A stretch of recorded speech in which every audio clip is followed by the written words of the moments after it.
You're listening to the Good Question Podcast with Richard Jacobs. Our goal is to make each of our guests exclaim, that's a good question.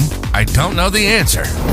Because when that happens, it means you, the listener, may be inspired to learn more beyond the interview and to ask great questions yourself that lead to new insights. In this podcast, we cover historical and current anthropology, comparative religion, and history.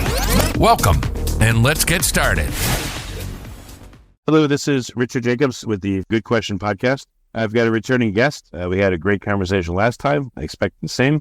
That's Andrew from YouTube. His channel is called Post-Apostolic Church. Today we're going to talk about the Septuagint, which is, again, the Greek translation of the Old Testament, the history of it, and some of the nuances about it. So I think it promises to be a very interesting call. So welcome back, Andrew. Thank you.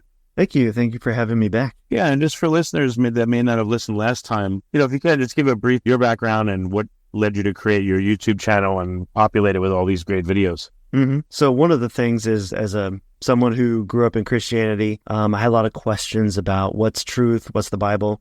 And when I found the early Christians, and when I say that, I mean the Christians that lived right after the time of the apostles, I found that they had a lot of writings, and they really spoke to me. They answered a lot of my questions. They really had a good grasp on the Bible and the church because, again, they were the successors to the apostles. And so I made my YouTube channel to share some of their faith and history to the internet. Okay.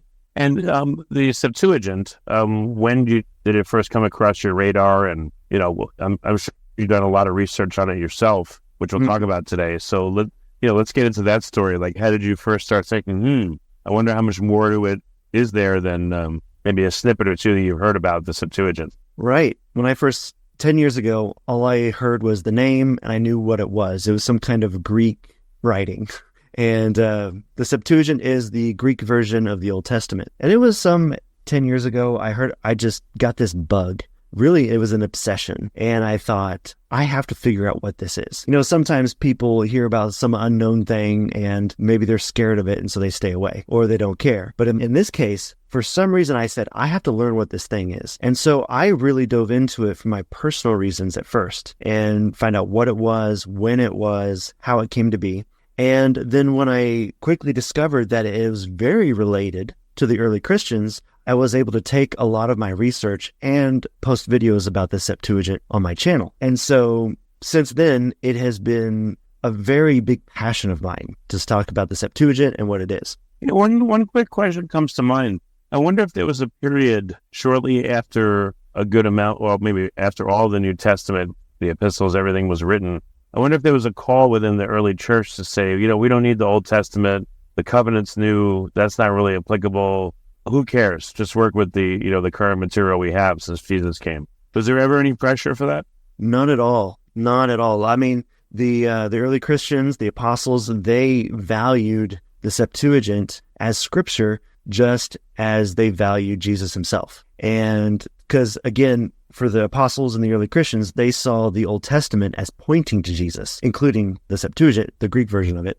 And so to them, the Septuagint was already ingrained in their culture, because since most of them were Jews and they used the Septuagint, so they carried it into Christianity. And one of the things that Christians did was they pointed to the Septuagint and they said, see, Jesus is the Messiah. He is the Christ. Because look, Jesus fulfills all these things that the Septuagint talks about. And so that's really, in that way, they needed the Septuagint because that was their prophecy and proof that Jesus was the Christ. And so for the Christians, they loved it. Besides the apostles, though, the regular run-of-the-mill Christians, were there any movements within Christianity that you know of that said, the Old Testament is not relevant, or was everyone respectful of it and everyone wanting to include it?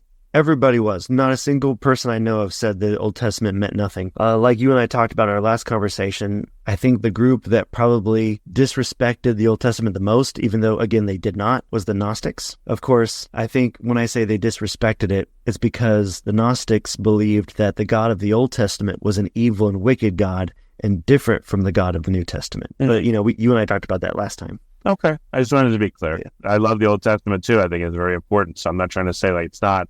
The idea came to mind, so I was just curious. That's all. Right. Yeah. No, it's always been a valuable thing in Christianity. One of the things I want to share is the first thing is how the Septuagint came to be. And First of all, what time period are we looking at when it was written? Okay, so the translation for it started around 250 BC. Okay, so I'd like to set the stage for 250 BC by saying this. And I think a lot of people, at least I think I would say this, I don't know if people would agree with me, but I think all good stories start with Alexander the Great. To me, he is so pivotal in history. So I want to mention a little bit about him. So he grew up and came out of Macedonia, which is northern Greece, and he conquered a huge portion of the world. And one of the things that made him so successful was his culture, because he took his language, his culture, and he placed his culture wherever he went. He didn't just conquer places, he conquered and brought the Greek culture. And one of the main things that he accomplished was the spread of his Greek language. So before Alexander the Great, you had what was classical Greek. And classical Greek would include how they wrote during the philosophers like Plato, Socrates, and Aristotle. Alexander the Great is right after them. And so when he went conquering, Alexander the Great brought a new form of Greek called Koine Greek. Koine meaning common. Now, this language was amazing. It was different from other languages for one reason. Koine Greek was the first language that had written vowels. To me, that is significant. And before his language, and like in ancient Hebrew, you have to just figure it out what the vowels could be or would be. Right. I think at the time of Alexander the Great, other languages had maybe vowel sound marks, like accent marks, things like this. So like Hebrew today in the Nikudot, they have the marks, in Arabic too, when you first learn that, taking both, and you have the marks to help you know the vowel. Right. And language since Koine Greek have adopted that practice of adding vowels to their language, to written language. They had it spoken, that's for sure, but to written language, others followed suit and added vowels. Now, I think that's what made Koine Greek extremely powerful and easy to learn, not only because it was the common Greek, it was easier to learn than classical, but it had the written vowels that people could really gravitate to, understand. Okay. So was Koine Greek just what the common man spoke, or was it a constructed language? Like, what was it? It was a constructed official language, but it was something that the common Greek spoke. And so it was easier to learn than other languages. And so when Alexander the Great went around, he brought his Koine Greek wherever he went. So fast forward not very long to Alexander's death, because as you may know, I think he died in his 20s. I could be wrong, maybe his 30s. But he was insanely successful in just a little amount of time. And when he died, he failed to appoint his successor. And so the world that he had conquered had split into 4 regions, and they were around the Mediterranean. And the one I want to focus on is one of his 4 generals that took over Egypt, because Alexander conquered Egypt, and the dynasty that ruled Egypt was called the Ptolemies. And the Ptolemies ruled Egypt after Alexander the Great. So again, think of it as Greek kings ruling Egypt. And it was during the Greek kings over Egypt that the Septuagint was written. Did a particular king commission it, or who wanted it? Yes, it was commissioned by Ptolemy II. Ptolemy II was very successful, and he's the one who said, I want to create the greatest library on earth, which is known as the Library of Alexandria. Alexandria. Okay. So he wanted a writing from all over the world, and he heard about the Jewish scriptures. And so Ptolemy sent a letter to the high priest, whose name is Eleazar, in Jerusalem, and said, I would like to have you send scholars and translators down to Egypt and translate your scriptures into my language, Greek. And so the high priest of Jerusalem agreed, and he sent 72 scholars from Jerusalem down to Alexandria, Egypt, and that is where they initially translated the Septuagint in the year 250 BC. Is that why they call it the Septuagint, because of the 72 people involved? Yes. Let me tell you about the name, because when it was first translated, it was translated by 72 scholars. But for simplicity's sake, the name of the translation was called the Translation of the 70. So for simplicity, I think they shortened it down to 70, and that's what its name was, the Translation of the 70. That was its name for 600 years. The word Septuagint comes from the Latin, and the Christian named Augustine, who lived around 350, he's the one who coined the term Septuagint, which is 70 in Latin. And I'm glad he did, even though Septuagint is a big word. Maybe it's hard to pronounce, but it is easier to say than a translation of the 70. So this was what, in the year 300? Augustine lived in the year around 350 AD, and the Septuagint started in 250 BC. So, but one of the things about the Septuagint is its incredible popularity. Because the Septuagint was translated by Jewish translators and scholars, and because it was in a common language, and quickly back to Alexander the Great. After Alexander the Great conquered and died, the Greek language was the universal language of the Mediterranean. And you're familiar with universal language, right? No, what do you mean universal language? I know like Esperanto was made to be a common language that didn't work out, but what do you mean a universal language? Universal language means it was the language that everything translated into and out of. So Koine Greek was so common and so universal that all languages translated into it and then back out of it. So it's like Koine Greek was like the Bitcoin of language 2,000 years ago. Yeah. So like if you wanted to go from Latin to Arabic, you could go straight there, maybe if someone knew both languages, but pretty much everybody just put their languages into Greek and then translated it back out of Greek. So that's why the Septuagint was so huge, because Koine Greek was a language that most everybody was familiar with. And if anybody in the whole Mediterranean world knew two languages, one of those languages would have been Koine Greek. So that's why the Septuagint became very, very, very popular, because it was the Old Testament in the common language. Okay, so it was commissioned. What about the New Testament, though? I mean, that was already in Greek. Do you think the New Testament influenced Ptolemy II to say, what about the old part? Let's get it in here too and make it cohesive? Well, the Ptolemy dynasty pretty much died off right before Jesus came. You may have heard of Cleopatra. She was one of the final queens of the Ptolemy dynasty. Like, she was Greek queen of Egypt. And so she I think she lived and died right before Jesus. When the New Testament was written in Greek, the apostles did that because it was the common language. And that's why New Testament's in Greek, because it was very much common by then. So yeah. Okay. Who wrote about this? Like, did they, at that time, I guess they were still on papyri scrolls, yes. The Old Testament. And where would they have gotten it from, and how would they have vetted it? Like, any old synagogue was good, or like, where do you think they got the source material scrolls to copy from? I'm not sure. Are you talking about like the paper materials? Yeah, the actual physical materials that the scribes, the 70 or 72, would sit down and copy. Where do you think is there anything written about where they literally got the scrolls from? Was there a particular church or?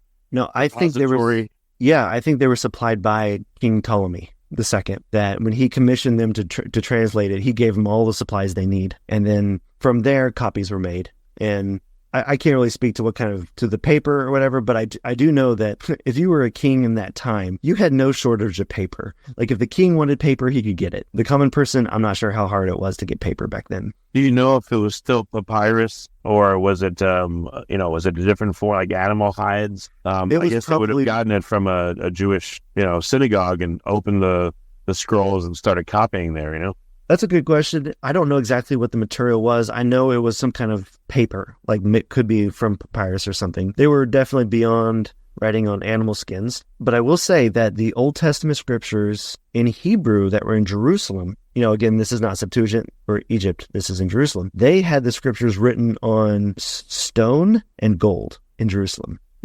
And so in Jerusalem, they had the highest form of written scriptures because, stone and gold. But, well, in Egypt, too, they would have been a ready supply of papyrus. So, yeah, that makes sense that's where things would have happened, Yeah. It makes sense. And it makes sense that Ptolemy would want to make his Library of Alexandria there because, again, paper, papyrus paper, they probably supplied paper to the rest of the world in a way. Yeah, maybe. One of the things I want to share is, where do we learn about the origin of the Septuagint? And amazingly, there actually is a primary source. And like you and I have talked in our last episode, one of the things I do as a historian is I go to the oldest historical record of something to find out what's genuine. And when you have a primary source, that means a first-hand witness. It's a huge piece of evidence. And the origins of the Septuagint are written in this document called the Letter of Aristeas. Aristeas was an Egyptian Jew, and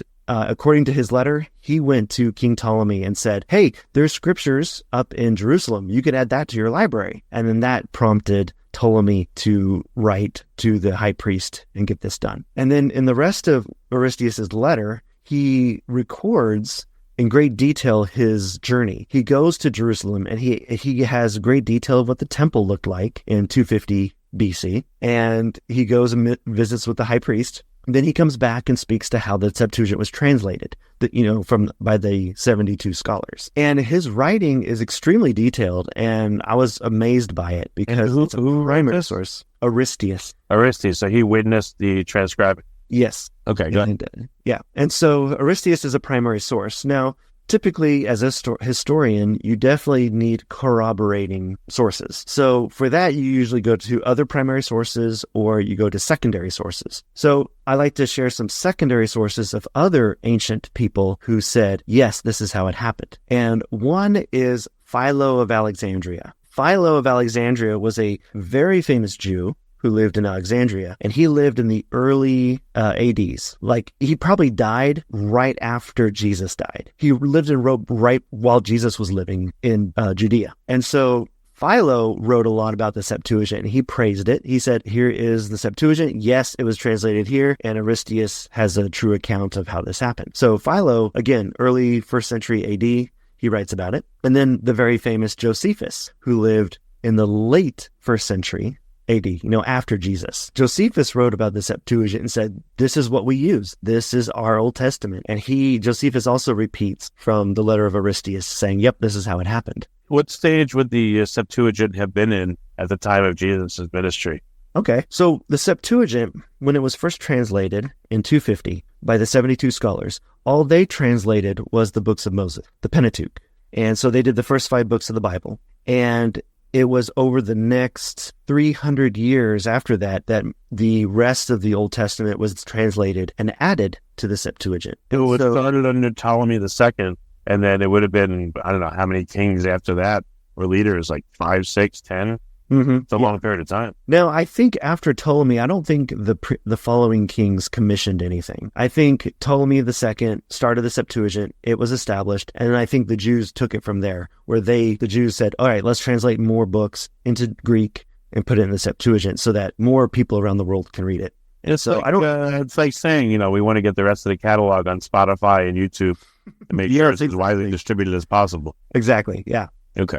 All right, so what I want to explain next is where they translated it in Alexandria, because this is one of the coolest pieces of information I found. Okay, so in Aristeas' letter, he says that the scholars came to Alexandria and Ptolemy said, all right, I have a place for you to translate. And so he leads them along this seawall out into the Mediterranean to a little island. And the seawall is 7 stadia long, and he leads them out to the island called Pharos. There's an island right there called Pharos. And Ptolemy leads the scholars to the secluded house on the far side of the island. And so me being a historian, I'm thinking, I want to locate this. I want to find where this is. So I do some Googling, which it didn't take long for me to find, but I found that this seawall was built by Ptolemy's dad, who was Ptolemy I. Ptolemy I built the seawall, and he called it the Heptastadion. And meaning like 7 something? Yes, actually, it means 7 stadia. Yeah. Okay.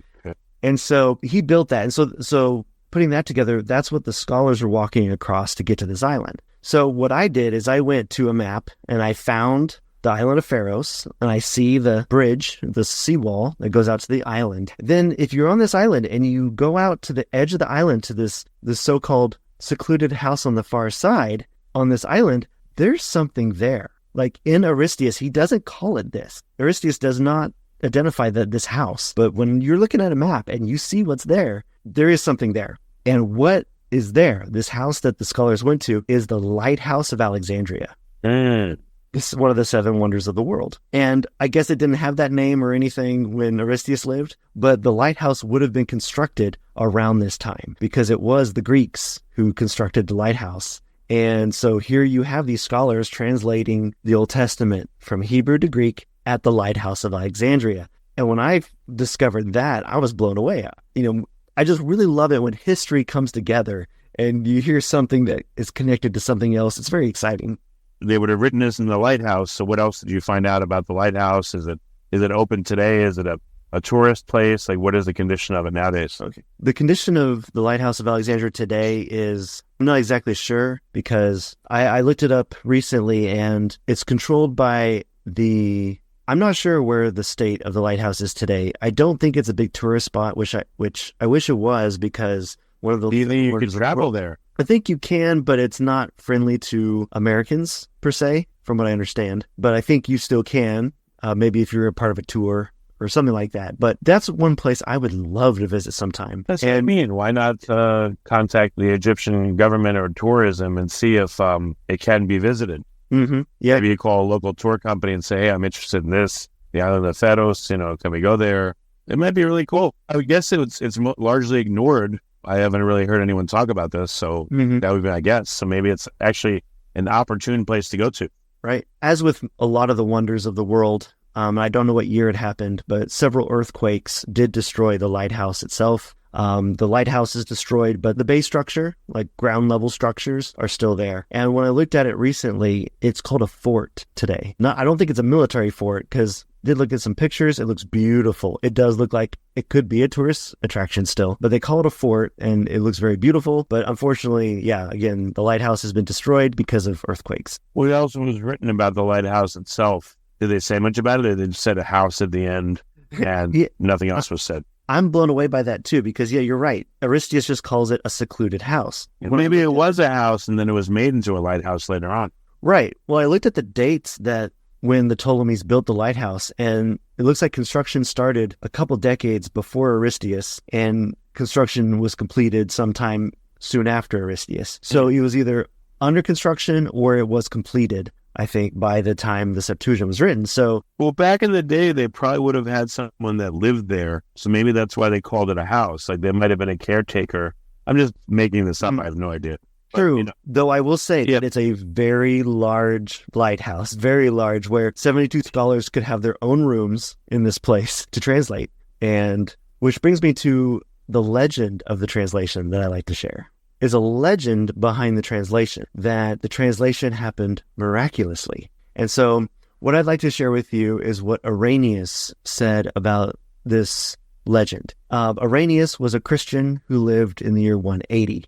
And so he's writing about this thing that happened in 250 BC. And I'll actually read what Irenaeus wrote. He says, wishing to test the translators individually, fearing that they might take counsel together and conceal the truth in the scriptures in their own interpretations, Ptolemy separated them from each other and commanded them all to write the same translation. He did this with respect to all 5 of the books. When they came together in the same place before Ptolemy, each of them compared his own interpretation with that of another. God was indeed glorified, and the scriptures were acknowledged as truly divine, for all of them read out loud the common translation in the very same words and the very same names from the beginning to the end, so that even the Gentiles present perceived that the scriptures had been interpreted by the inspiration of God. That's pretty cool. Wow. Yes. And so when I heard this, now I'm a skeptic at heart, I think. So I have my doubts. So I did look into this and think, how true is this legend? And again, as a historian, you got to go to the corroborating sources and evidences and see who else had things to say about this. And so the earliest evidence of this legend that we have comes from Philo of Alexandria. Again, he's a Jew that would have lived in the early 1st century. Same time as Jesus. And Philo said that this legend is true. Another place you find this legend is in the Babylonian Talmud. That is a set of the Jewish traditions and teachings that were compiled around the 300s and 400s AD. But it speaks to this legend. Also, among the Christians, you have Irenaeus, who I read from, and you also have Justin Martyr, who also said this happened. And so Justin repeats the legend and he says, and this is true, we don't narrate fiction. So Justin was without doubt that this legend is true. Okay. Then I looked deeper, and then you got to go back to the primary source, which is Aristeas. Again, he wrote how it got translated. He was there. And Aristeas does not mention this legend at all. And you think he would be the one who mentions it because he was there. And what Aristeas says is that when they translated, they had it read aloud to Demetrius, who was, I guess, the king's attendant. Then they had the translation read aloud to the king, King Ptolemy. And but there's no mention of this legend or miracle. Josephus wrote a lot about the Septuagint, but Josephus never mentions this legend. What are your thoughts then? So the question is, so is the legend true or not? And I don't know. Who was the person that you said, what was his name? Aristeas? No, not Aristeas, the one that said it is true. The two people that said, one that said what happened and the other one that corroborated. Okay, so Philo is the first evidence of it.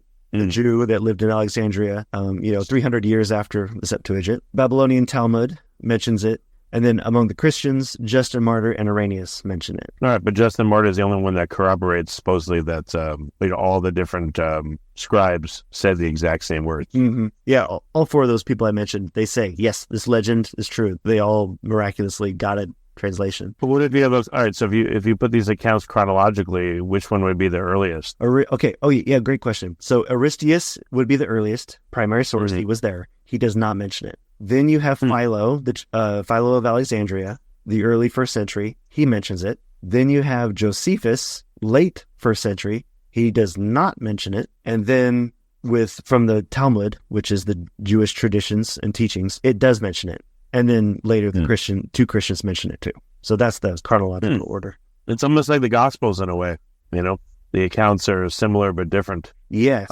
Yeah. What other analyses have you done? Like more an in-depth analysis of all these corroborating sources and see like what's similar, what's different, in addition to besides this one major, Right. To me, I've done as much research as I can. I mean, I've looked into as many ancient sources as I could. And so as a historian, what are we left with? We're left with kind of you can accept it or not, because again, primary source doesn't mention it, but then a lot of the Jewish and Christian traditions do mention it. So which one is correct? It's hard to tell. And so really we just have to come to the conclusion of, hey, here's the evidence, make up your own mind. For me, that's hard because I really want to find the truth, but we just have to deal with the evidence we have. Were any of these 72 named? Does anyone know any of them? Oh, that's a great question. Okay, so in the letter of Aristeas, which is a very lengthy letter, it's over 300 verses. I don't remember if each of them are named. It could be. But in the letter of Aristeas, which is fascinating, when they arrive in Egypt to translate, they have a dinner with King Ptolemy II. And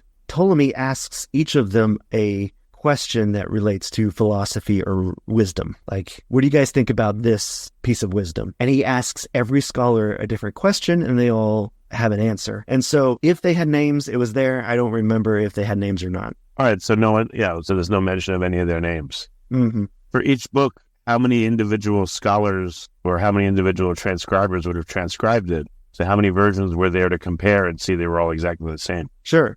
Well, in the first 5 books of Moses, you had the 72, and they all each of them translated all 5 books individually, and they brought them together. Actually, what Aristeas said, Aristeas does give a different account. Again, he was there. He says that when all the translators brought their versions together, Demetrius, who was the attendant to the king, brought them together and then compared them and said, all right, here is the common denominator. This is what we're going to go with, which is normally how history works or how translations work. Like even when we are trying to reconstruct the Iliad, we look at the ancient documents and they don't agree all the time. And so historians and scholars look at them and say, okay, we can see that some of these documents are different than most of them. So my answer is that the scholars did, according to Aristeas, the scholars got together and said, all right, here's what we all think, but here's what we're going to go with. All right, so the fact that they matched was just because they did corroborate beforehand. That's 2 different stories, One's the miraculous story and one is the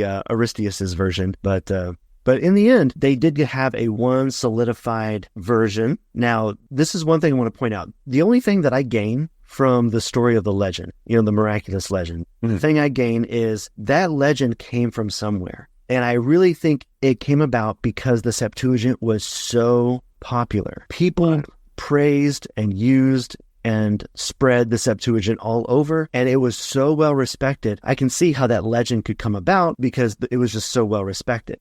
Yeah, but also, too, the scribes themselves, like you said, got together and said, all right, we're going to make sure. So I can see where the legend came from in that regard, that maybe some of the sources did not know that the scribes worked together, so therefore it appeared miraculous. Maybe the scribes, in corroboration with their patron, said, yeah, we got together and all the other stuff, but we're not going to say anything. We're just going to present this as if it is a miraculous thing to support its veracity, I think what you just said there makes the most sense. I think that is probably the best explanation, is that they all worked together, and then people looking back didn't realize some details and said, you know what, God must have done that. Yeah, it could be. Yeah. Mm-hmm. So how many different scribes do you think did each book? Did they divide the 70 up into like groups of 10, like 7 groups of 10 or something, or who knows? I think each scholar did all 5 books themselves, and so they had 72 versions to compare. That's what I get from it. That they didn't you take Genesis, you take Exodus. I think they all did it.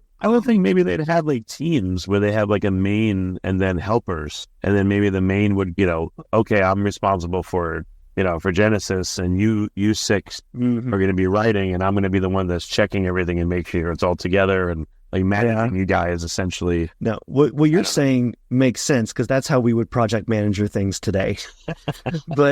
But back then, I think it was one of those things where you're doing this for the king. And so the king can waste money on whatever he wants to waste money on. Plus, on the Jewish side, I think they would say, we want 72 different eyes to look at this, so we can have 72 different votes, quote unquote, on what's the right way to translate this. So when you have 72 people translating something and they all come together and say, all right, let's discuss what we've done, then I think you've got a fantastically, they weren't very efficient in their use of time, but I think they were efficient in their use of, let's make sure we get this right. I think that's my answer to that.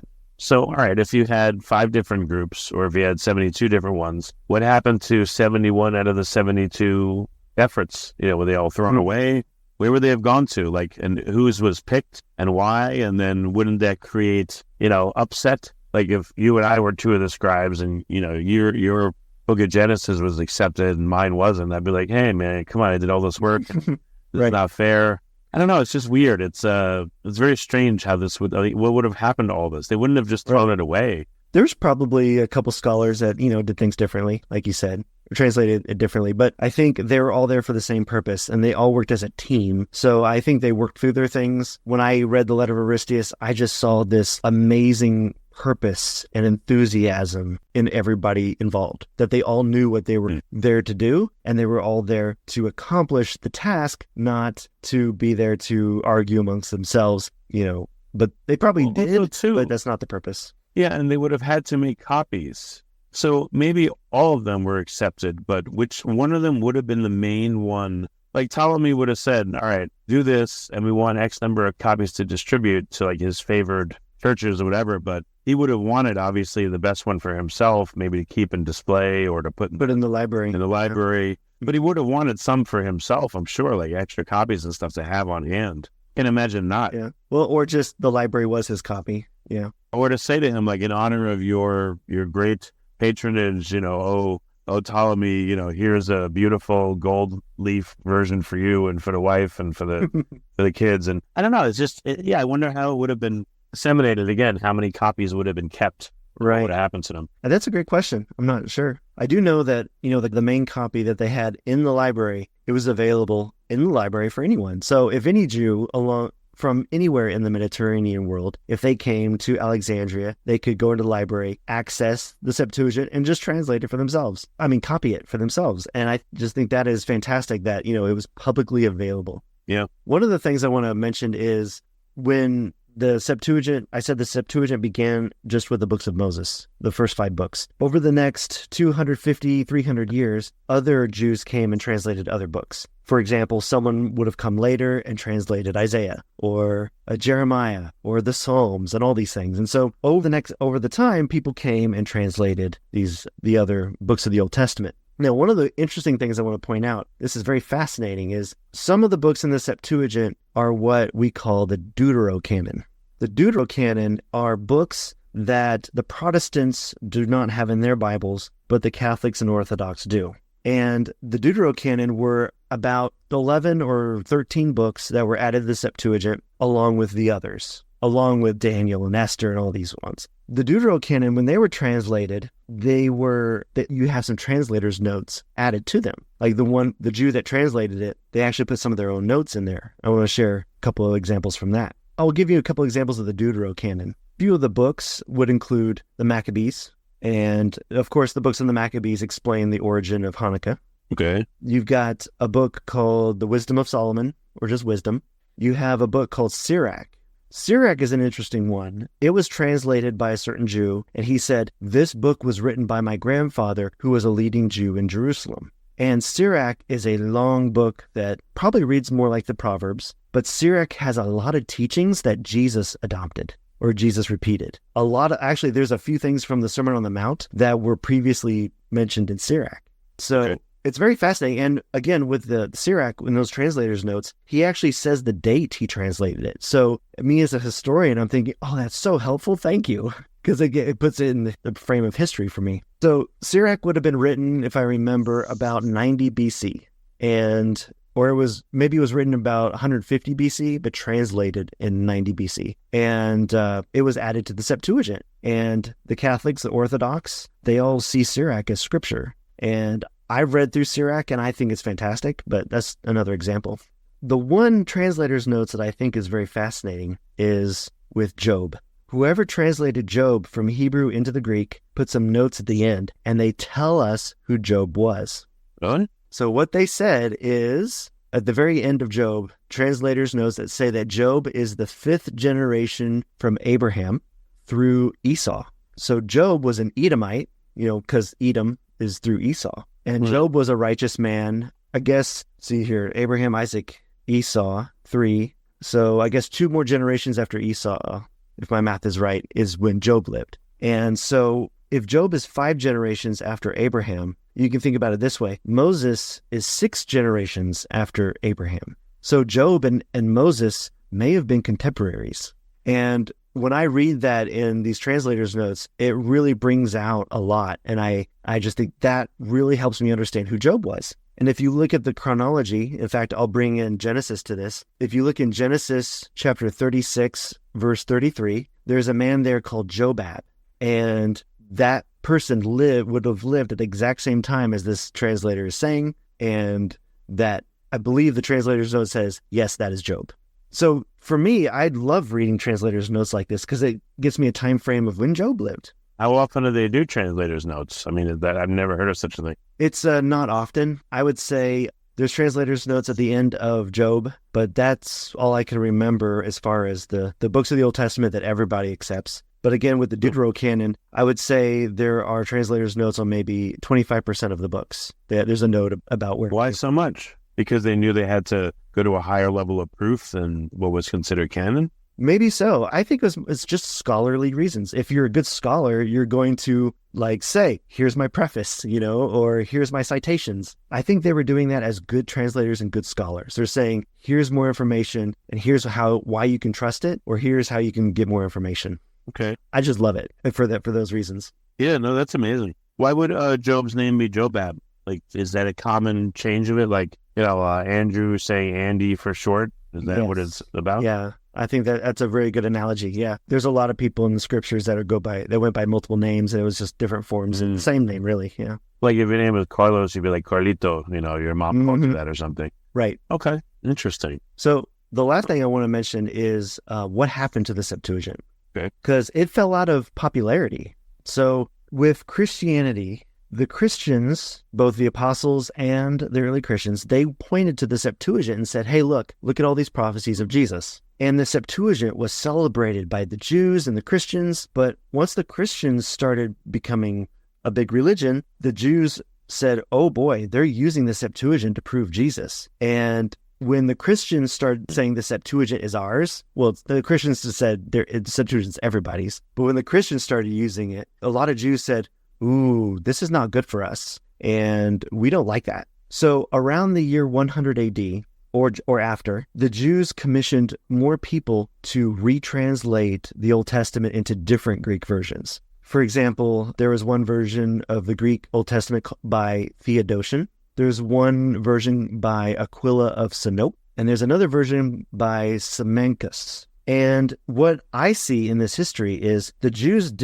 started to disrespect and disuse the Septuagint. And they commissioned these other people to come up with their versions of the Septuagint that coincidentally have a lot fewer prophecies about Jesus. Really? Oh, wow. They're radically different then. Yeah. Now, are they... So that fits with the incentive to totally change it. Wow. Now, are they purposely going in and changing all these prophecies intentionally? Okay, I'm not going to judge their motives, but that's what it seems like if you look at the connections here. Today, I don't know if you heard, but the Chinese Communist Party, the CCP, has their own Bible now because Christianity is exploding in China. So they made their own Bible where like Jesus is evil stuff. They're passing out tons of them and stuff, and so they're trying to change people's perception because if you can't beat them, don't join them, but change the narrative. So it seems like this is exactly the same thing from thousands of years before. Now there's this one. It's another legend.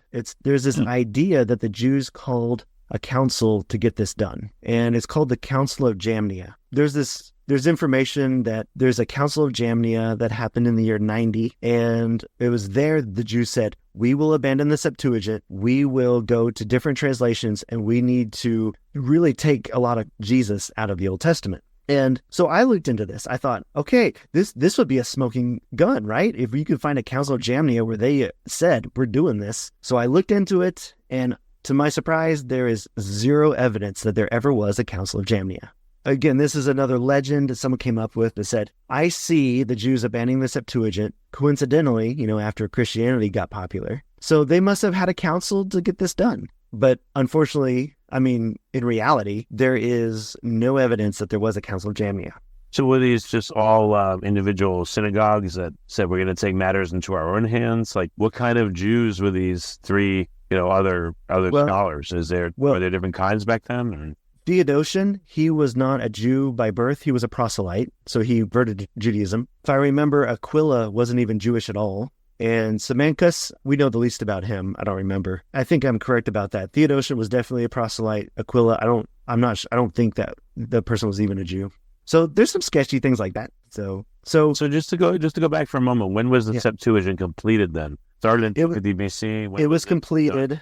It was completed either before Jesus or right after Jesus. Now, when you say before Jesus, you mean right before his ministry, or before he was born, or many years before he was born? Before his ministry. I think they had the scriptures part of the Septuagint done by the time Jesus came, but they added a couple other books to the Septuagint that no one considers scripture. Those two are 4th Maccabees and another work called the Psalms of Solomon. These were added to the Septuagint later, but the Jews nor Christians or anyone considered that scripture. So those are definitely Apocrypha, not Deuterocanon. But I guess when I say they were added to the Septuagint, it's because when we find manuscripts of the Septuagint and we recover and discover them, we find, not all the time, sometimes we find those two books in there too. Well, what was the oldest Septuagint? It's not the original, but what is the oldest Septuagint ever found, and where did it come from? That's a great question. Wikipedia has an answer to that about what is the oldest complete Septuagint we have. But I will say that we have found fragments of the Septuagint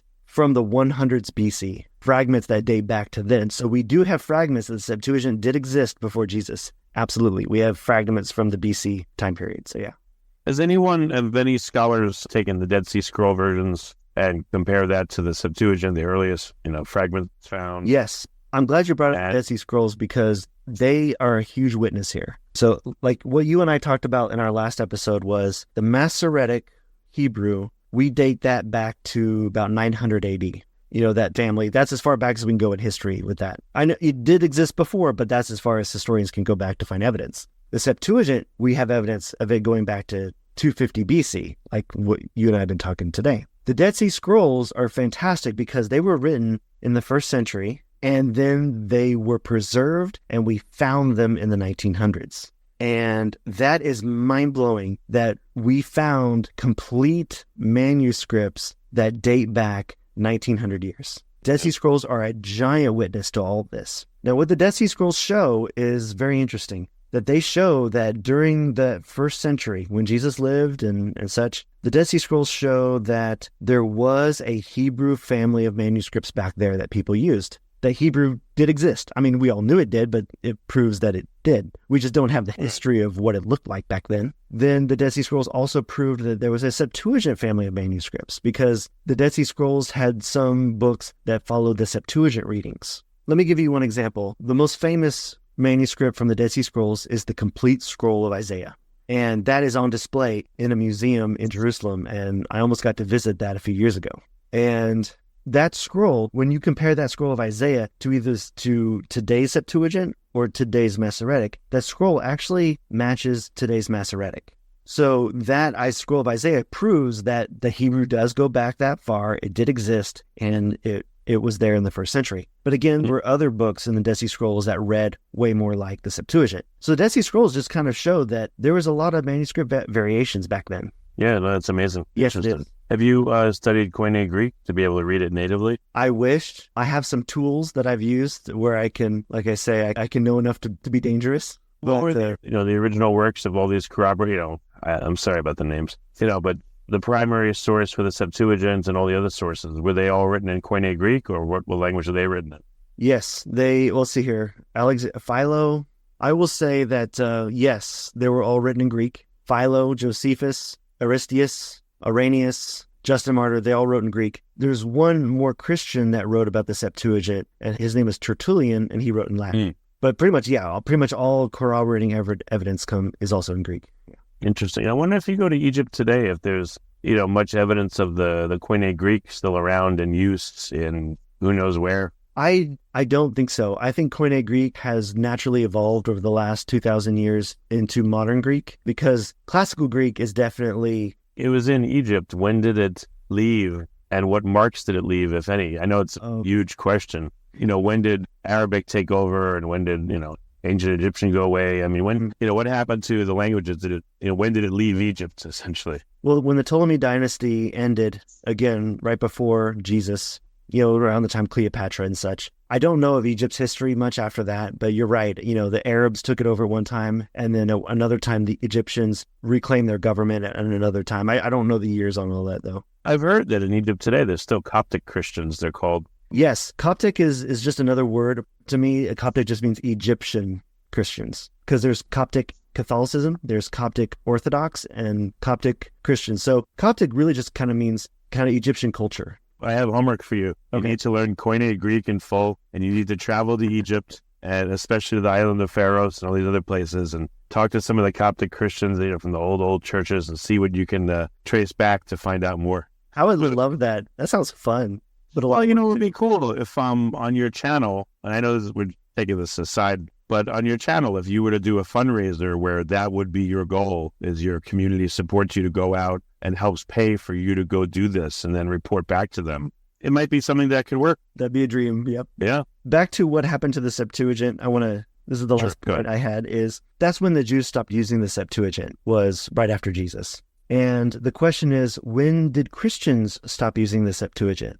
So like I said, the early Christians, the Christianity for the first 300 years used the Septuagint, and they said, this is our Old Testament. You Jews made this. You guys disproved it. I don't know why you abandoned it, but we're still using your scriptures. Okay? So the church used the Septuagint until the time of Jerome. Jerome lived in the late 300s, and the church in Rome commissioned Jerome to translate the scriptures into Latin. There were translations before that into Latin, but the church wanted an official Latin version. They commissioned Jerome to do it. Jerome was the very first Christian ever who said, I'm not going to get the Old Testament from the Septuagint. I'm going to go to Jerusalem, and I'm going to get the Old Testament from the Jews. So Jerome went to Bethlehem and translated the Old Testament into Latin there. And I actually visited the cave. It was like a house cave there where he translated it. I had to visit that one time. And so Jerome translated the Vulgate. Again, he did the Latin Vulgate, and he took it from the Hebrew, not the Greek. Now, of course, Jerome's New Testament would come from the Greek Gospels and letters. But Jerome was the first to break tradition with that. And that's what the Catholic Church had used all the centuries after Jerome. They said, the Latin Vulgate is our scriptures. And then you've got the Orthodox churches. All the Orthodox churches, they actually stuck with the Septuagint. And even today, they said the Septuagint has always been our Old Testament from the very beginning. So the Orthodox Church, they use Septuagint as their Old Testament. Now, what about the Protestants? So the Protestants come on the scene in the 1500s. Martin Luther being one of the first big reformers. And he says, I need to translate the scriptures into German, which is such a fantastic idea. Luther does the same thing Jerome did. Instead of going to the Latin with the Catholic Church or the Greek with the Orthodox Church, Luther says, I'm going to go to the Jews and get the Hebrew. And so Luther did that, and he translated the Old Testament into German. The rest of the reformers just kind of followed his lead, like Tyndale and others. Tyndale being one of the earliest that translated into English. They went to the Jews for their Old Testament and got it from the Jewish Hebrew. So today, every English Bible, the Old Testament comes from the Hebrew because that's what the reformers did. And so that's how the Septuagint fell out of use in Christianity, except for the Orthodox Church. But like I said, when I made my Septuagint videos on my channel, I find that a lot of people are very interested about this subject and curious about the Septuagint. And I think you should be curious about the Septuagint because it's the original version of the Old Testament that the apostles and the early Christians used. Very, very interesting. Well, yeah, thanks for letting me tell you that story. To me, I was very enlightened learning about how things came to be and how they fell out of favor or whatever. And I love history. Yeah, no, it's really fascinating. Just as the last item, so, I'm sure there's far, far, far more on your channel on YouTube, Post-Apostolic Church. Are there any current projects that you want to tell listeners about so they can, start listening to your videos and follow you and get excited about what's your next area of study here and research? So if you visit my YouTube channel, I do have 4 foundational videos that discuss a lot of what I've talked about today. And I highly recommend seeing those if you want more information. But I've decided to make that series continue on. One of the things that is interesting is when the New Testament quotes from the Old Testament, does the New Testament take from the Greek Septuagint? Does the New Testament take from the Hebrew? And more often than not, again, New Testament scripture takes from the Septuagint. So what I've done is I've continued that video series, and what I'm doing is I'm going through the entire New Testament and looking at every time the Old Testament is quoted and looking at, did they take it from the Greek or from the Hebrew? You should be able to tell. Well, it's very simple. You take what the New Testament writer said. So they've said what they've said. Then you compare that to how it reads in the Septuagint and how it reads in the Hebrew. I see what you mean. Because there's some passages that you read in the New Testament, and if you follow the cross-reference back to the Old Testament, it reads differently. And you're like, wow, why is that? It's because it's different in the Hebrew or the Hebrew or the Septuagint. And so what I'm doing in that video series is I'm counting them and seeing how the New Testament, how those two languages differ. Because me as a Christian, when I read the New Testament, I see them quoting the Old Testament the way it should be quoted. Like if I believe the apostles are inspired, I think what the New Testament says is what's accurate. So if I'm going to go back, I'm going to say, all right, was the Septuagint more accurate here then because it reads the same? Or was the Hebrew more accurate because it reads the same? So that's how I'm comparing them. In services online like Bible Gateway and things like that, they don't seem to have, they have the NIV, they have the New Living Translation, the King James, but I don't know if any of them have like the Septuagint or the Masoretic, version of the Old Testament. It would be interesting if they had that, Oh, you bring up a good point because where are we going to find a copy of the Septuagint in English for us? And there's 3 I'd like to recommend. 2 of them are free. The first place you can get the Septuagint is a translation called Brenton's. Brenton was an Englishman who translated the Septuagint into English in the 1800s. And because it's old, it's free, and you can find it online in probably many, many places. But because it was translated in the 1800s, it's kind of hard to understand at times. Another one is called the Nets, Nets. And that is a scholarly translation of the Septuagint in English. And currently, if you go to their website, it's free. It's called the New English Translation of the Septuagint, Nets. And there's PDFs there you can download. And they've even translated the Psalms of Solomon. Again, Psalms of Solomon, not scripture, according to anyone, but they did translate it, which is very impressive. The third way to get the Septuagint is not free. It's the Orthodox Study Bible. 2008, the Orthodox Church translated it into English and printed it. And I think that's the only way you can get it is a printed copy. And it's called the Orthodox Study Bible. The Old Testament is Septuagint into English. And then the New Testament is just the New King James Version. And that's another. This would be for you. I just looked. So at University of Pennsylvania, that's where Nets is. they have the translator in each book. I mean, it gets a lot more. I know I'm giving you a lot of work here. You could contact Nets and speak to some of these translators, and by definition, they would be fluent in Koine Greek. And if you talk to them about any questions you have, they may be able to get you a little bit closer on some issues. All these people, by definition, they had to know it to do it.